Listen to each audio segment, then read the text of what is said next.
എത്രയും സ്നേഹം നിറഞ്ഞവരെ, എനിക്ക് തോന്നുന്നു നമ്മൾ പാപം ചെയ്യുന്നു എന്നതിനേക്കാളും വലിയൊരു പാപമാണ് ഞാൻ കാരണം മറ്റൊരു വ്യക്തി പാപം ചെയ്യുക എന്നുള്ളത്.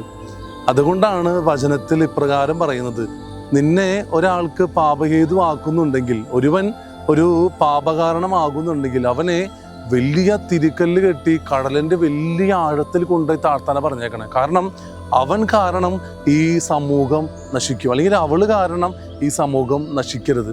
അതുകൊണ്ട് പ്രിയമുള്ളവരെ, നമ്മൾക്ക് ചിന്തിക്കേണ്ടത്, ഞാനോ പാപം ചെയ്യുന്നു, എൻ്റെ കൂട്ടുകാരനെ കൂടി ഞാൻ പാപം ചെയ്യിപ്പിക്കുക. അത് നമുക്ക് പറയാൻ പറ്റുന്നൊരു നല്ലൊരു ഉദാഹരണം എനിക്ക് തോന്നുന്നു മദ്യപാനമാണ്, അല്ലേ? എനിക്ക് തോന്നുന്നു പലപ്പോഴും ഒരു 5 ഫ്രണ്ട്സ് ഒരുമിച്ചിരുന്ന് മദ്യപിച്ചുകൊണ്ടിരിക്കുമ്പോൾ അതിനകത്ത് ഒരുത്തൻ മദ്യപിക്കാണ്ടിരിക്കുമ്പോൾ അവനെ നിർബന്ധിക്കുകയാണ്, അവിടെ നീ കഴിക്കുക, അത് കുഴപ്പമില്ല, ഇന്ന് ഇറ്റ്സ് ഓക്കെ, ഇന്ന് പ്രശ്നമുള്ള കാര്യമില്ല.